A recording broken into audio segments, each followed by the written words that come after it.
tartanka koob loogu magacdaray Jenaraal Daawud oo ay ku baratamayaan 22 kooxood oo kubadda cagta ayaa maanta si rasmi ahaan uga furmay garoonka Sharbadle ee magaalada Tanijida. Munaasabadaasi oo ay ka soo qayb galeen Mudane Cabdilaahi Raaga Xuseen oo kamid ah baarlamaanka Soomaaliya, mas'uulka wacyigelinta dugsiyada jaaliyaadka Sheekh Cabdiqaadir Akhi, Sultaan Cabdilaahi Aadan Cali iyo qaar kamid ah ciyaartoydii qaranka Soomaaliya sida Cali Sheekh, Cali Maxamed Colaad Cali Baashi iyo Maryan Maxamed iyo kuwa kale oo aad u fara badan. Xildhibaan Cabdilaahi Raaga Xuseen oo munaasabadaasi hadal gaaban ka jeediyay ayaa waxa uu ka warramay faa'iidooyinka ay leeyihiin tartamada caynkani oo kale ah, waxaana tilmaamay inay yihiin kuwa bulshada u horseeday horumar taam iyo wadajir.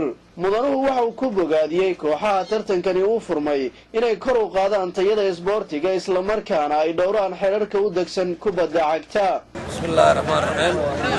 Assalaamu alaykum wa rahmatullahi wa barakaatuh.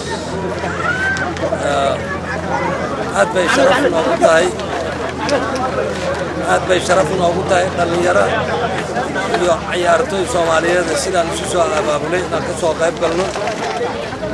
waqti waxaan malaynayaa xoogaa inuu iska gabagabeeyahay, laakiin waxaan ku dhiirigelinaynaa mahadcelinaynaa in aad meesha aad hadda ka wadeen aad ku gaarsiiseen arrimaha Soomaaliya, inaad ku gaarsiiseen isboortigu waa xiriirka dadweynaha, in isboortigu la isbaro dhalinyaradu Soomaaliya oo dhan oo isbaratay ka dhigantahay. marka dhalinyarada ragga ka soo shaqeeyay macallimiinta marti sharafka aad baan idinku mahadcelinaynaa. sharaf weyn bay inoo tahay inaad kala soo qayb galno furitaanka ciyaaraha, waana inoo furan yahay adigoo isxaq dhowraya ciyaartana ilaalinaya shuruucdeeda iyo wanaageeda adigoo ilaalinaya. waxaan rajaynaynaa inaad noo soo bandhigi doonteen midaan aad ugu faraxno. waad mahadsantiin. gudoomiyaha bahda isboortiga oo isaguna halkaasi hadal gaaban ka jeediyay ayaa waxa uu yidhi bahda ciyaartoyda xildhibaanka nagala soo qayb galay koobkan, dhammaan suldaanada, dhammaan kooxaha ka soo qayb galay tartankan aan ugu magacdarnay koobka Jenaraal Daawud, dhammaan ciyaartoyda, dhammaan taageerayaasha, dhammaan dadweynaha waxaan idin leenahay assalaamu calaykum waraxmatullaahi wabarakaatuh. kuna soo dhawaada furitaankii koobkii Jenaraal Daawud. runtii koobkan Jenaraal Daawud ma aha koob aan bilownay go'dow ama wax biri ama laba biri koor. koobkan sidiisa wuxuu soo bilownay annagu waxaan kala soconnaa waagii ilaa waqtigii gacaanka jiray ilaa iyo dagaaladii halkan ka dhacay Soomaalida ilaa hadda ayaan wadnaa.